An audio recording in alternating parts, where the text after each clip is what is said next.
Hello again, Mike Berteaux, Tuscany HOA Board President. In 2021, I started at the time of the palm tree move and pool renovation. $100,000 over budget. Projects I did not support as a resident. Homeowners expressed concerns about out of control, less than transparent spending, mostly on aesthetics. The previous board entered into contracts without review by our HOA attorneys, and many had numerous automatic renewals with built-in cost increases. This year, with a board that supports fiscal responsibility, we engaged in workshops to rewrite several large contracts and substantial cost savings. We're saving approximately $150,000 on first service residential 2-year contract with no reduction in service. We were also able to negotiate better terms with security contract and place them on a monthly renewal because they offered us a variation of service that we hadn't tried before, saving about $100,000 a year. We also placed the landscape company on a monthly renewal. We corrected our course, and with many owners on fixed incomes, we were concerned about increased HOA dues.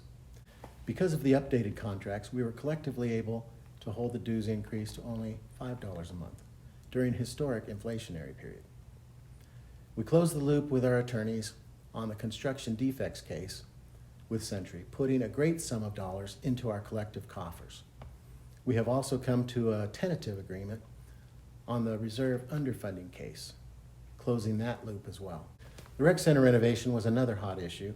I was the only vote against the major renovation. It needed some updating for sure, but not at a cost of $1.2 million.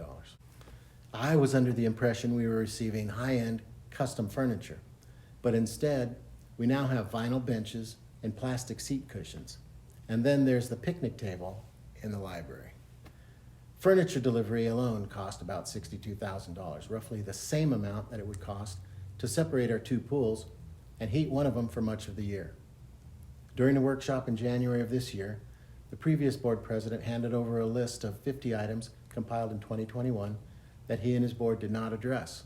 Our current board instituted a thoughtful planning and action process, prioritizing health and safety over aesthetics. It took only 5 minutes for a previous board to dissolve all the volunteer committees but one, adding to the lack of transparency. Finally, in March, the board reinstated the volunteer committees.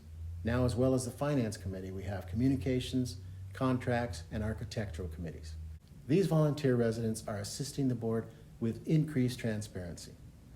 In my next video, I'll share my vision for the next 2 years if I have the honor of serving you again. Thank you for your time, and I hope to see you soon.